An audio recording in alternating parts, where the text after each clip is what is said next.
Start.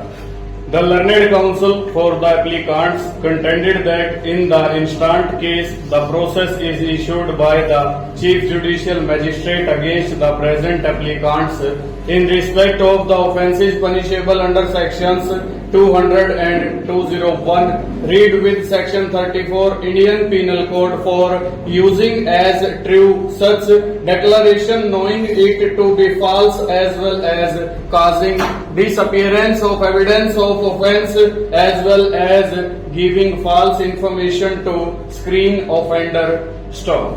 The crime of murder was registered wide crime number 333 of 1998 against Prakash Kalyani, Rajendra Kalyani and Satish Dwivedi, and investigation at the relevant time was in progress. Stop.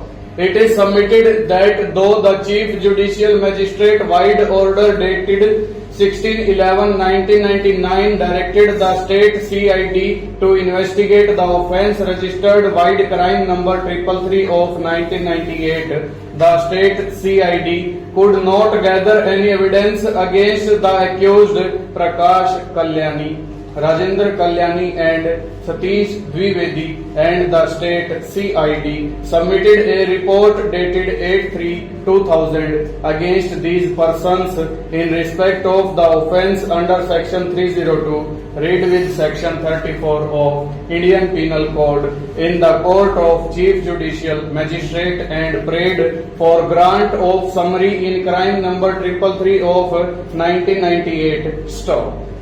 The learned Chief Judicial Magistrate accepted the report Exhibit 8 of State CID and also accepted the request made by Shri M.Y.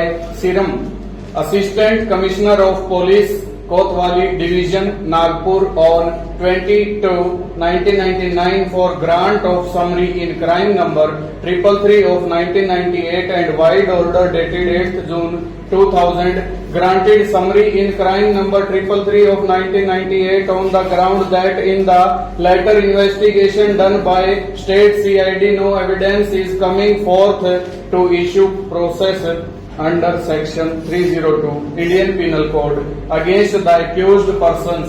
Stop.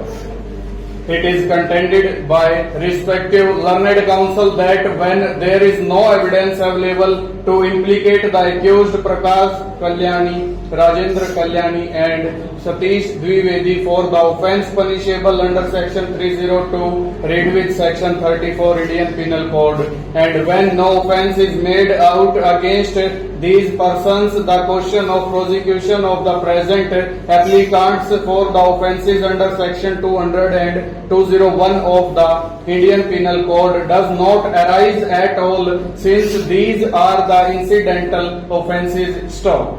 It is therefore contended that in the instant case when the main offence under section 302 Indian Penal Code is made out against the above referred persons, question of accusing causing disappearance of such evidence does not arise at all. Stop. Similar is the situation so far as offence under section 200 Indian Penal Code is concerned. Stop. It is therefore contended that the order dated 10th February 2000 passed by the Chief Judicial Magistrate issuing process against the applicants for the offences under sections 200 and 201 Indian Penal Code be quashed and set aside. Stop. In order to substantiate this contention, reliance is placed on the judgment of the Apex Court in the case of Pepsi